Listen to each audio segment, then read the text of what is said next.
government working with the transportation industry to handle surges in demand for Megabridge shuttle bus services.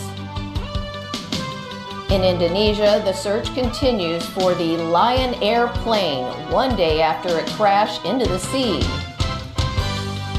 And Angela Merkel to step down as German Chancellor in 2021.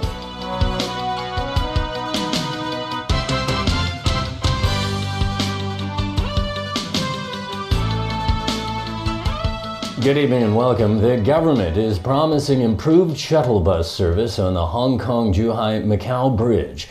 Passengers have been complaining about long queues for buses to cross the bridge since Sunday. Caleb Leung has more. It was another day of waiting on the Hong Kong side of the Hong Kong-Zhuhai-Macau Bridge. This morning, shuttle buses traveling between the ports were running at 5 to 10 minute intervals. This man was expecting to wait 30 minutes to get on a bus. Public transport from the Hong Kong port area to the city wasn't any better, with more than 100 passengers queuing up at bus stops. Even port clearance was a long wait for some. I waited half an hour to go through immigration, and the process in Macau was much quicker, this woman said. Last Sunday, the bridge recorded its highest passenger flow of 78,000 since its opening. Many people lined up at the Hong Kong port between 9 p.m. and 11 p.m. for shuttle buses to go to the other side of the bridge. Some even said the wait was as long as 2 hours. The government promised to follow up on the matter. The Transport Department is working closely with the operators to iron out the problem and find a viable solution, and also work in close liaison with the Zhuhai authorities and also the Macau authorities as well. We hope that the operator can deploy more buses to tackle the situation if warranted. The China-Hong Kong and Macau Boundary Crossing Bus Association offered two options to handle the demand surges. Its vice chairman Ellen Chen said the association can lease 20 coaches and drivers to the shuttle bus company during peak hours. Cross-boundary bus services departing from different parts of Hong Kong can also be enhanced during the weekend. Caleb Leung, TVB News. Indonesian officials have stepped up their search efforts for the airliner that plunged into the sea yesterday. 189 people were aboard the Lion Air flight when the plane crashed minutes after taking off from Jakarta. Peter Caveas has details. In the waters off West Java, rescue crews search for signs of life from Monday's plane crash, but only debris litters the surface of the water. The operations director of the search and rescue team says it's unlikely anybody will be found alive. Family members of the 189 people on board are hoping for a miracle. This man says all 5 members of his family were on the plane. This man hopes his brother survived and is stranded somewhere. Monday, Lion Air flight JT610 crashed minutes after taking off from Jakarta. This man was working nearby when the plane went down. He said it was like hearing thunder. The plane was operated by low-cost carrier Lion Air and was flying from the Indonesian capital to an island off Sumatra when it lost contact with ground officials 13 minutes after takeoff. The pilots also asked to return to the airport 2 or 3 minutes after getting airborne. The aircraft was a new Boeing 737 MAX 8 and began operation in mid-August. The Lion Air director said there was a technical issue with the plane on a previous flight, but said it had been fixed. He did not specify the issue. One expert says that information is concerning because new planes should not be falling out of the sky. It has had an issue. It's had some maintenance corrective actions, been released to service. And here's the weird thing. In its next flight, they've lost contact with it. The flight crew recognises a problem, and then they've asked to come back home straight away. And it's in those few moments thereafter they've lost contact, and this aircraft has obviously ditched into the sea. The BBC reported that a technical log from the plane's previous flight suggests the airspeed reading on the captain's instrument was unreliable, and the altitude readings differed on the captain's and the first officer's instruments. The BBC said it had been unable to reach Lion Air for comments. Meanwhile, the search continues. Korban jenazah ada 10 kantong. The head of Indonesia's National Search and Rescue Agency says they will use special equipment to look for objects underwater. That includes searching for the black box. Once that is found, it could provide details as to why a brand new plane suddenly crashed while flying in clear skies. Peter Caveos, TVB News. Big news coming out of Germany, where Angela Merkel announced that her fourth term as chancellor, which ends in 2021, will be her last. She also said she would be stepping down as her party's chair in December. Alan Booknia reports. Merkel has been chair of the Christian Democratic Union, or CDU, since 2000 and chancellor since 2005. Her stint makes her the European Union's longest-serving leader and a key figure in facing the continent's many crises. Her announcement comes after 2 state election setbacks in 2 weeks for her grand coalition government. On Sunday, in the central state of Hesse, her CDU still won the most seats, but by a slimmer margin. Zugleich habe ich das sichere Gefühl, dass es heute... She indicated that she has no intention of shirking major foreign policy challenges, suggesting that by taking the question of her future out of the picture, her often rancorous coalition might govern better. Her announcement comes amid growing concerns about far-right nationalist parties making inroads in Europe. Sunday's result in Hesse means the Alternative for Germany party now holds seats in every state legislature and the federal parliament. This political science professor noted that Merkel had always said she feels the chairmanship of the party and the chancellorship should rest with one person. Das ist schon sehr bemerkenswert, weil gerade... Thorsten Faas now wonders if she will be able to govern effectively as a lame duck chancellor. At least 2 people have expressed interest in running for CDU chair, Health Minister Jens Spahn and CDU General Secretary Annegret Kramp-Karrenbauer. This could affect an EU summit set for December 13th and 14th. As other leaders strive to agree on measures to strengthen the euro, Merkel may have to defer to the new CDU chair chosen a week earlier. Alan Booknia, TVB News. In the U.S., Jewish leaders in Pittsburgh have objected to President Donald Trump's planned visit as the city mourns the 11 worshipers killed at the Tree of Life synagogue last Saturday. The alleged shooter has made his first court appearance since the attack. Jeff Tang reports. The Pittsburgh neighborhood of Squirrel Hill was still reeling in shock on Monday, 2 days after the deadliest attack ever on America's Jewish community. Former truck driver Robert Bowers was accused of storming into the Tree of Life synagogue on Saturday morning and opening fire on members of 3 congregations holding Sabbath prayer services. The attack killed 11 mostly elderly worshippers and wounded 6 others, including 4 police officers. Bowers made his first court appearance today, shackled to a wheelchair and charged with 29 federal felony counts. Described as a loner by neighbors, the 46-year-old frequently posted anti-Semitic material online. Meanwhile, US President Donald Trump defended his decision to continue with an election rally in Illinois on Saturday after the shooting. He also signaled his plans to go to Pittsburgh to visit those injured in the attack. His planned gesture was not well received, though, with some leaders of a liberal Jewish group in Pittsburgh penning an open letter saying Trump was not welcome until he denounced white nationalism. Others have welcomed Trump to visit, but still blame him for fostering hatred since taking office. We do need to have strong leadership from all of our elected leaders. We need to stop the hate. Language of hate is just have no place. When you speak language of hate as a leader, you give permission to all people to say it's okay to speak that way, to treat people that way. And my answer is no, it is not. Wall Street also paid its respects to the attack, with traders observing a minute of silence before trading began on Monday. Jeff Tang, TVB News. A man accused of mailing 14 pipe bombs to prominent critics of U.S. President Donald Trump has been ordered held without bail on Monday. Cesar Sayoc reportedly kept a list of elected officials and others who were believed to be intended targets.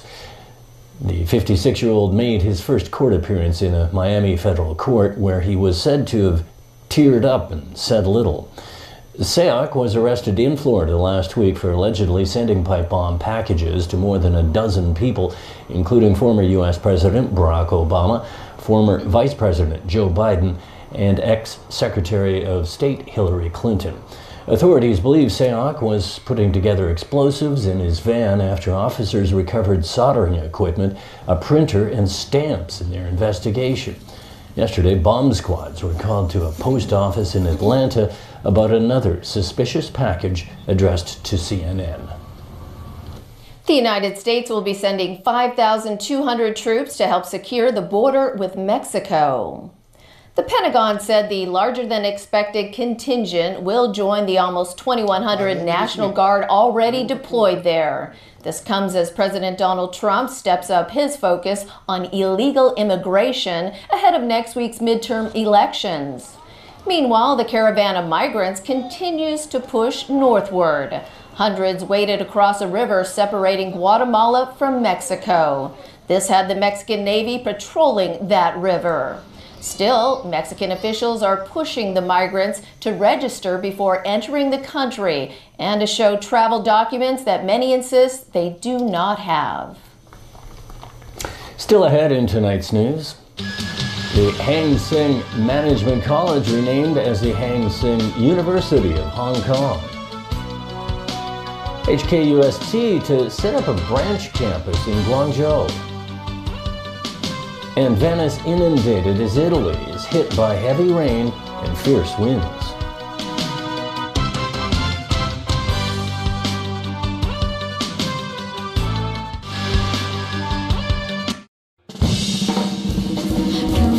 Live. Korea. Metropolis. Nature. Freshness. Variety. Culture. Passion. Sky. World. 港鐵朗屏站自然都會生活，朗城會。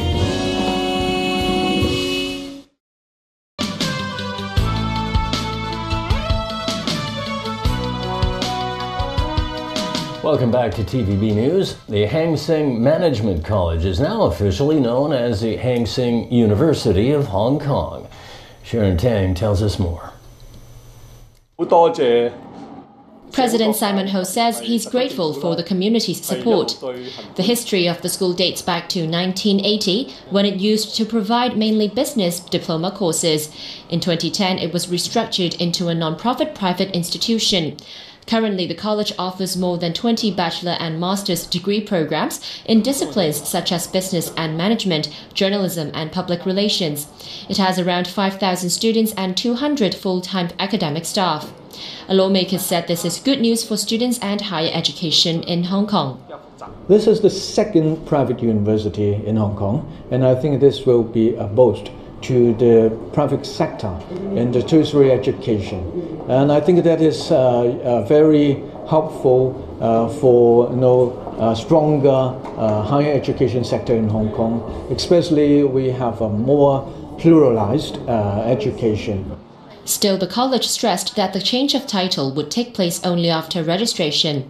The university to be will be required to submit a progress report and an audited financial report to the Education Bureau each year to ensure its teaching quality and financial sustainability. Sharon Tang, TVB News.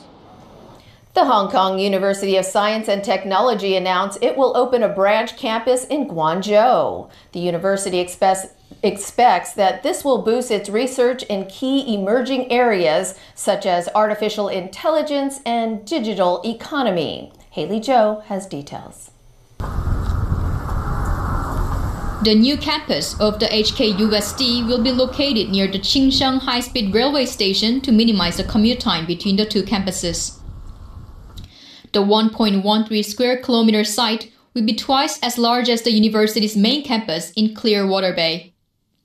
HKUST said its Guangzhou campus will only offer postgraduate programs in emerging scientific areas such as artificial intelligence, robotics, and advanced manufacturing. The president of the university said the programs taught in Guangzhou will not overlap with what it offers in Hong Kong. Our most important consideration is to make sure our main campus and the new campus will be synergistically working together, so the entire HKUST will truly become even more outstanding, more of a leading institution in the world. The university said the entire infrastructure and the future operating cost of the new campus will be funded by the Guangzhou government. The two campuses will run as separate entities. Some HKUST students welcome the plan.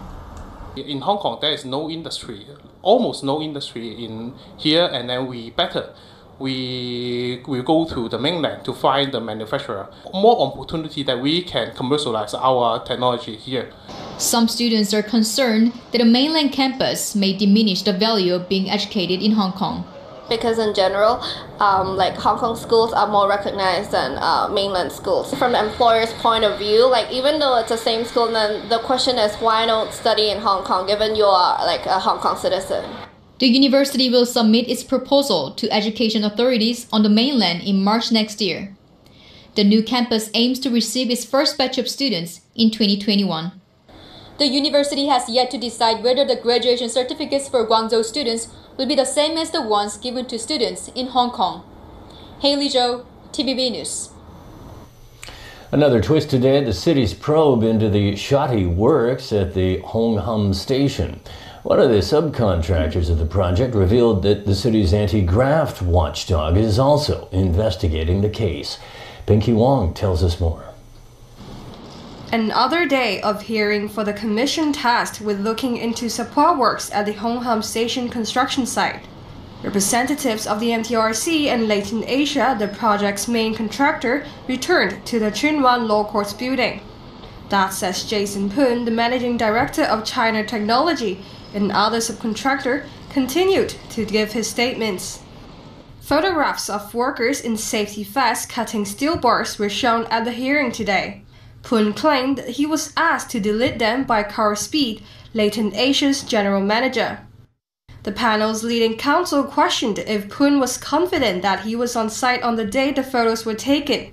Poon replied yes, before the counsel pulled up an attendance sheet that had no record of his presence that day. Poon defended himself by saying the records are unreliable because he doesn't sign in and out often. The panel's chairman also asked Poon why he thought anyone would cut the rebars without any purpose or advantage, saying what he suggested is an organized sabotage. That's when Poon suggested corruption for the first time. It was then revealed that Poon has been assisting the ICAC in relation to the case. Leighton's senior counsel rhetorically asked if Poon was scared this morning when he uttered the C word so righteously. The panel later agreed to check how much information Poon could reveal at the inquiry now that the ICAC is also involved. During the cross-examination today, Chairman Michael Hartman guaranteed that he will make sure no one is prejudiced and everyone is heard fairly. Pinky Wong, TVB News. Novelist and essayist Louis Cha died today at the age of 94. Better known by his pen name Jin Yong, Cha's collection of romanticized martial arts novels enjoy cult status worldwide. He co-founded the daily newspaper Ming Pao back in 1959 and served as its first editor-in-chief. Cha was awarded the Order of the British Empire by the colonial government in 1981. He also received the Grand Bahia Medal in the year 2000. At least 9 people have been killed due to strong winds and heavy rain that pelted Italy over the last 48 hours. In Rome, trees collapsed from the heavy rain and forced the closure of some of the city's most notable attractions. There was even too much water for Venice and its famous canals. The rain proved too much for the city's raised walkways, so tourists and locals had to wade through knee-high waters. Turkey's president has opened a brand new multi-billion-dollar airport outside of Istanbul. Recep Tayyip Erdogan arrived for the inauguration aboard this flight along with his wife. The mega project is worth $11.7 billion US. Its opening coincided with the 95th anniversary of Turkey's establishment as a republic. The Istanbul airport will initially only serve limited destinations for flights within the country and to Azerbaijan and northern Cyprus. By the end of the year, the new facility will replace Istanbul's Ataturk International Airport. In its first phase of operation, the new airport is expected to host 90 million passengers annually and can be expanded to accommodate 200 million travelers. And that's a sweet wrap.